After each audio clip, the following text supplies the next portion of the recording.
Hello and welcome to Best of the Day. I'm Dr. Christy Russell from the University of Southern California, and I'm here at the 51st Annual ASCO meeting in Chicago, Illinois. And as part of Best of the Day, we're interviewing many experts in different disease types that will give you some of their insights onto some of the best abstracts that are being reported here at ASCO. And it's my great pleasure that today I'm interviewing on the topic of breast cancer Dr. Kathy Albane. And Kathy is professor of medicine at the Loyola University Chicago Stritch School of Medicine. So Kathy, thank you very much for allowing me to interview you. Appreciate it. Thank you very much for the invitation, Christy. We're going to talk about 5 or 6 abstracts that were reported actually this morning. So the two of us just heard these data, and for the audience, we'll talk a little bit about the data, but we'll also talk about how you view this might be placed in physicians' level of care right now. So the first abstract is one we've been waiting for a long time, and that's the NSABP B35, which was the randomized trial in women with DCIS, looking at 2 different types of endocrine therapy for prevention. So can you talk a little bit about the trial?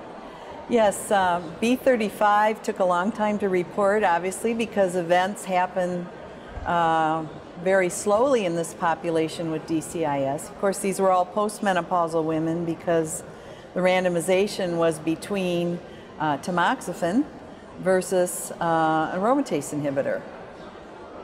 So they got 5 years of tamoxifen or 5 years of anastrozole. Correct. Was the drug that they used. Right. And everybody had a segmental mastectomy plus radiation. So they weren't allowed in if they'd had a mastectomy. That's correct. And they were looking at endpoints of ipsilateral recurrence and contralateral breast cancer recurrence.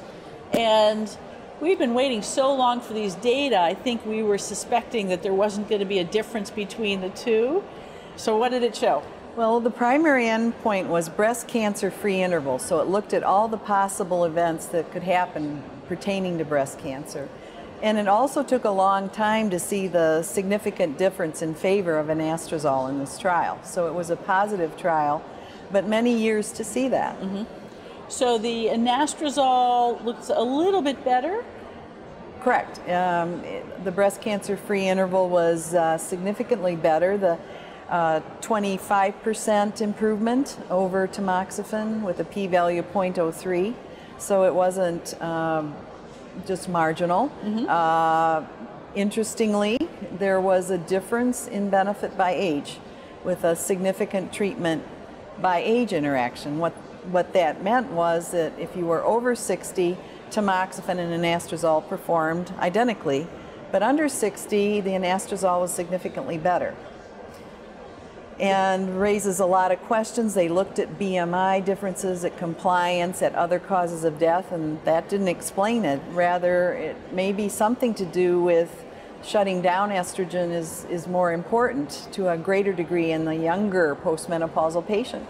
So food for thought and additional study on that aspect of it.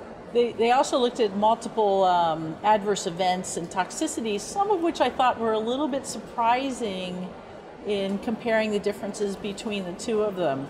Could you talk to any of those? Yeah, I think the one that I starred in my notes taken during the session a few hours ago was that the arthralgias and musculoskeletal symptoms were identical in the tamoxifen and in the anastrozole arm.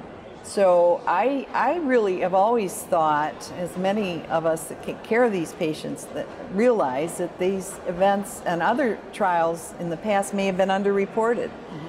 And women that go through this in this age group are having aches and pains, you know, and you're thinking, well, you're going to have more when you're on an AI, and you're questioning the patients more perhaps, but on tamoxifen they have them as well. So I'm really excited about these data because I think it brings us a whole new option. We can use an AI in patients who perhaps may have a clotting tendency. A lot of these older patients, you use tamoxifen with some trepidation sometimes.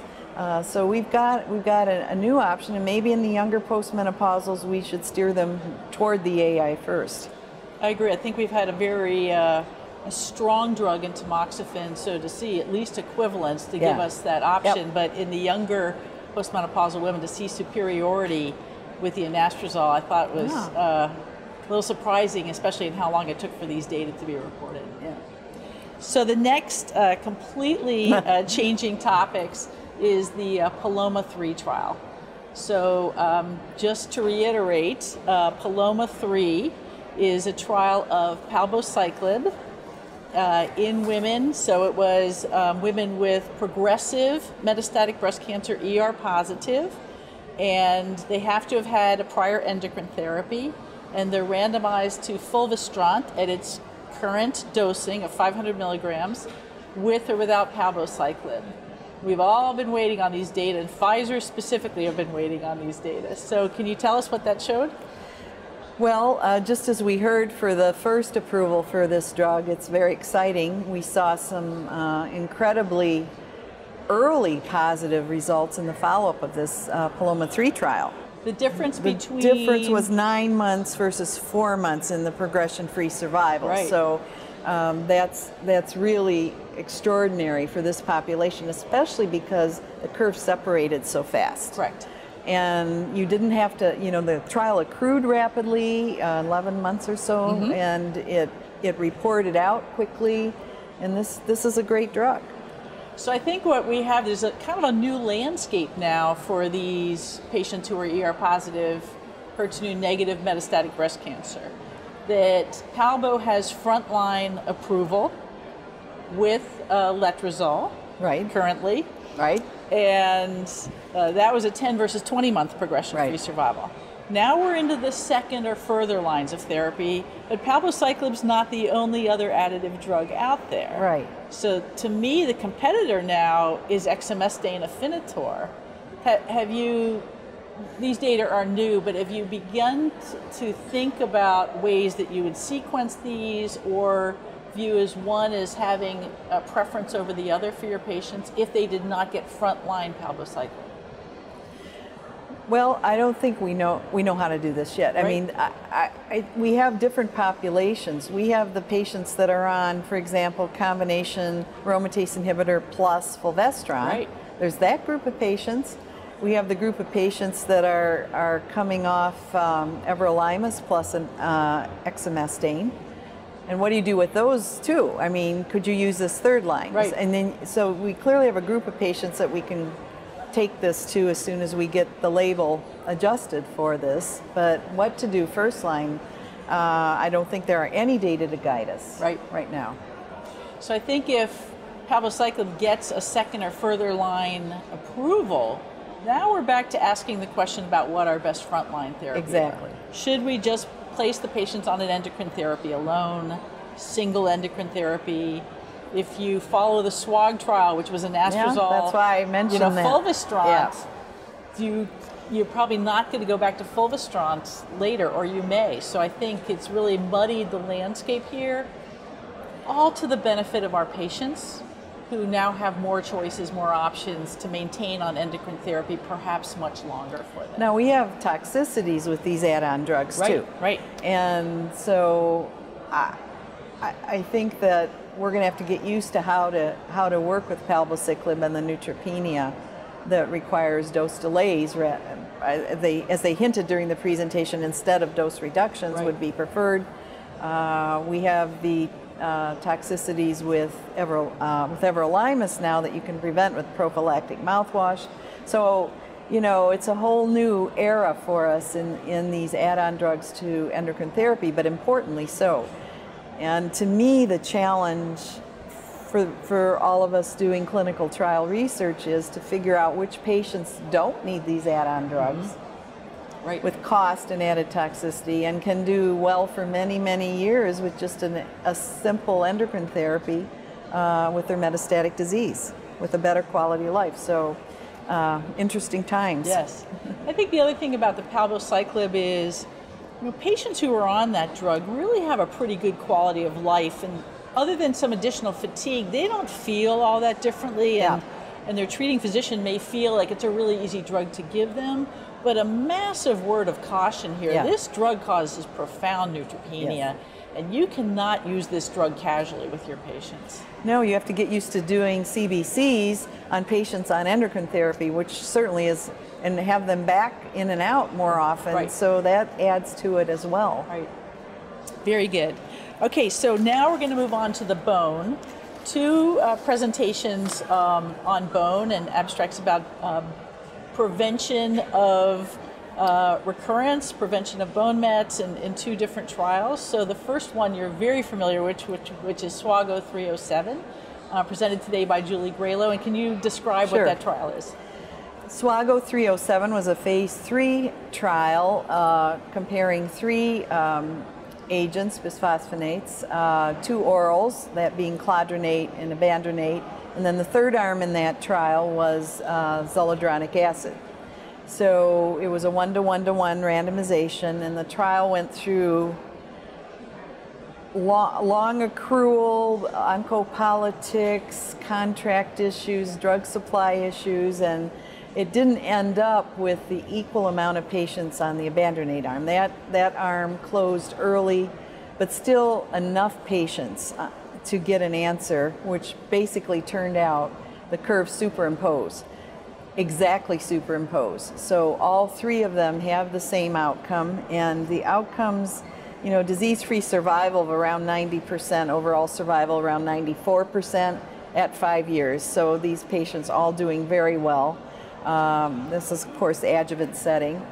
So that trial was designed when there was almost near certainty that clodronate would be superior to placebo based on all of the other trials. Now, here we're not talking about bone health issues, we're talking about disease-free survival events.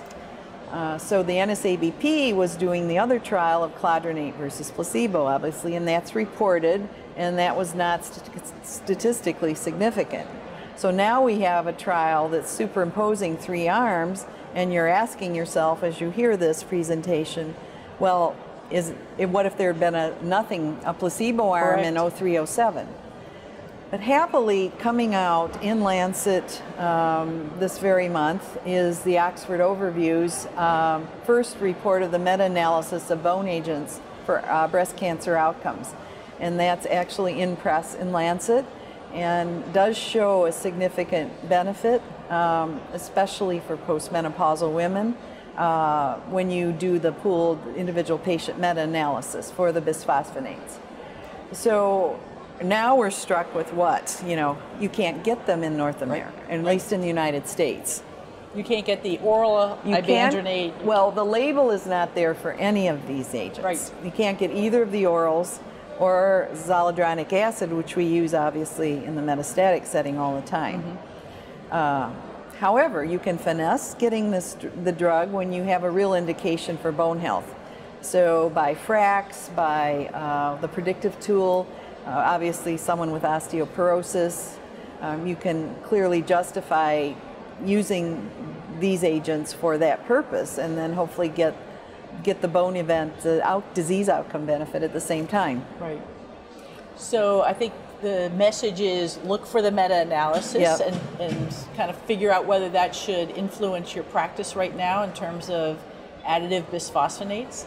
I think people still are questioning the issue of lesser bisphosphonates. Alendronate, or things that people are using every day for osteoporosis, and I think we just don't know, although that is considered in the overview. In the overview, the forest plot looked encouraging for everything but pamidronate, I believe. Right. Yeah. So I would say look at Remember that exactly. Yes. And then just following that was a separate trial by Michael Nant looking at denosumab, large trial for the first endpoint, also in early breast cancer patients, but first their initial endpoints and what they presented today were bone health issues, not outcome issues with regards to breast cancer. What were your take-home thoughts about the denosumab presentation? Well, Michael Ganant's presentation of ABCSG 18, I think, was an incredibly exciting presentation. And I say that because it used a very simple regimen of denosumab twice a year, and it showed for the first primary endpoint of this trial fracture rate that in the patients who did not get the denosumab, there was a significantly high fracture rate of about 20%, I think at 6 years, in the patients who, no, wait a second, yeah, 20%, 6 years, if I've got that correct, which is eye-opening. Mm-hmm. And pointing out that probably a lot of the earlier trials way underreported fractures. And for the audience listening to the virtual meeting, do listen to Robert Coleman's discussion of these two papers, because I think he put them both in excellent context. But I believe that the denosumab result of significantly lowering these fracture rate is very important. And there was no toxicity. He looked at everything in a placebo-controlled trial. So it was outstanding to show that. Yes, over 3,000 patients in the adjuvant setting, and they got, either twice a year denosumab or placebo. A halving of the fracture rate, essentially. Yeah. And, O and J, which we're all worried about, very, very minimal between the two arms. And coming up apparently within the next year are the outcome data in terms of disease-free survival and breast cancer outcomes. So I would say everybody should look for Dr. Nant to present the next iteration of this trial. But they can read what he presented today. It's online as of yesterday in The Lancet. So all of these results are also published. Fantastic. Okay, so moving on to issues around HER2 positive to wrap all this up. And let me start first with a 5-year update on the Neosphere trial that Luca Gianni presented. Neosphere has been informing us really on the use of pertuzumab in the neoadjuvant setting for our HER2 positive early breast cancer patients. Can you just summarize what the Neosphere trial was and then what data he presented today? So Neosphere and the neoadjuvant aspect of Neosphere had 4 arms. It showed the advantage to the doublet in past CR rates. The doublet anti-HER2 antibody approach was superior to any of the other arms and predicted what we ended up, hopefully we'll predict what we'll see in the affinity trial, which we're awaiting. But what he did today, which added on to the previous published work, was showed that this marked improvement in pathologic CRs, although the trial was not powered for survival, that's what we're waiting for affinity, but it basically did show a benefit. The hazard ratio showed a 33% reduction in disease-free survival events by the doublet anti-HER2 approach. Right, yeah, really exciting because they're at 5 years right now, and we have pertuzumab approved in the metastatic setting based on the Cleopatra trial, where there was a survival advantage, and we've been sort of using that to say, hopefully path complete response rate and this known survival in the metastatic setting will translate into a PFS and overall survival in the adjuvant setting. This is our first hint that may be with an improvement of PFS when pertuzumab was added to the taxane and Herceptin. Well, actually, it's not our first hint, and he showed that we had NOAA. Right, that's true. The very first, the trial of neoadjuvant trastuzumab or no trastuzumab, then predicting all of the positive trials for Herceptin. Right. And now this degree of delta in PCR benefit is not quite as much as trastuzumab versus no trastuzumab at all, but maybe enough, as he showed us on that one plot, which was a bit complex, but maybe enough to translate into a benefit in the large adjuvant affinity trial for pertuzumab. I think because Neo-Alto and Alto, which used lapatinib plus trastuzumab, was not a positive adjuvant trial, I think there's just been a concern or caution about just jumping ahead with pertuzumab in the adjuvant setting without waiting for the affinity trial. But I just would want to highlight as well that the delta PCR, the improvement in PCR seen in Neo-Alto did predict the hazard that you saw in the mid-0.8s for Alto. So it was comparable. It's just lapatinib didn't do enough. Right. And maybe pertuzumab will be, and it seems to be doing more neoadjuvantly, so we'll see. Absolutely. Yeah. Okay, so then finally, TDM1. Yeah. So currently, we have TDM1 approved in this country in second or further line after failing trastuzumab-based regimen in the metastatic setting. And we've been sort of waiting for this, but it's the Marianne trial. And it was because we know pertuzumab in the Cleopatra trial had a substantial benefit when added to taxane plus trastuzumab versus no pertuzumab, very complicated. The question was, if you add pertuzumab to TDM1, which is a chemotherapy linked to trastuzumab, wouldn't you see this huge bounce that we saw in the Cleopatra trial? And so this is the Marianne trial, a 3-arm trial. And can you describe what was shown there?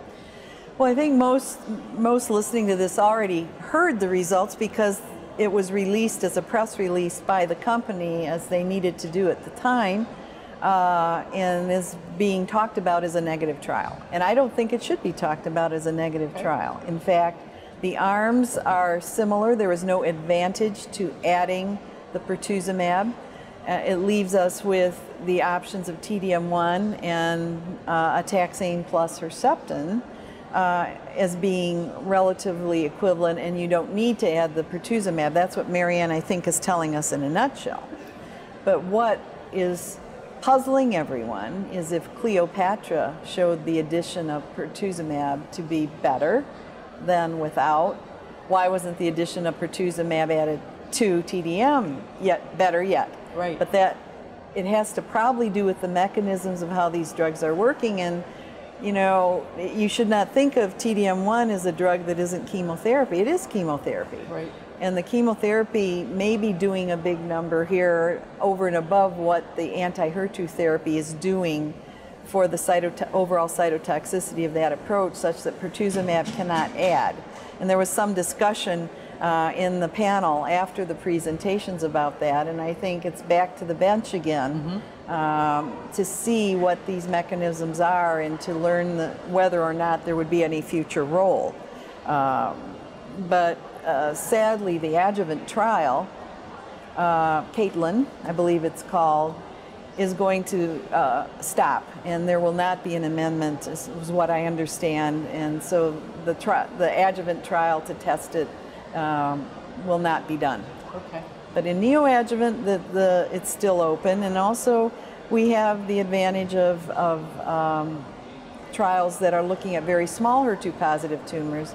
TDM1 versus TH is ongoing, the ATTEMPT trial. Right. So it changes it a bit, but I think we can still stick to the data published and feel confident that giving pertuzumab plus taxane plus Herceptin is probably the best first-line approach right now. I don't know if you'd agree. I agree completely, actually. It's certainly my first-line approach, and nothing presented today alters that. Yeah. And I still tend to go TDM1 as my second line just because of its toxicity profile, and then on to clinical trials or much other regimens. But you know, Marianne stands as a great trial, a large trial, and there may be some patients that you would want to use TDM1 first. I think you could do that, assuming the label changes for that. And just, you know, some anecdotal evidence too is if you've used that front line, don't be afraid to go to plain old weekly Taxol and Herceptin. You know, I had a patient on Marianne actually who progressed through TDM1 and had a CR, and to this day, with going back to the old Taxol Herceptin. So we've got a lot more options, which is always good for our patients. I think what we may also learn from Marianne is they do have some tumor specimens, and I think they're doing a lot of work in the lab to try to understand why when you separate the trastuzumab from a chemotherapy drug, you get this big bounce when adding pertuzumab where you seem to not get it with TDM1. So I think the science here will be more informative than any change in clinical practice. Yeah. So thank you very much for being interviewed today, and I hope this was informative for you. We talked about DCIS, and we now have a new option of anastrozole instead of tamoxifen, one or the other. And secondly, the issues about bone health.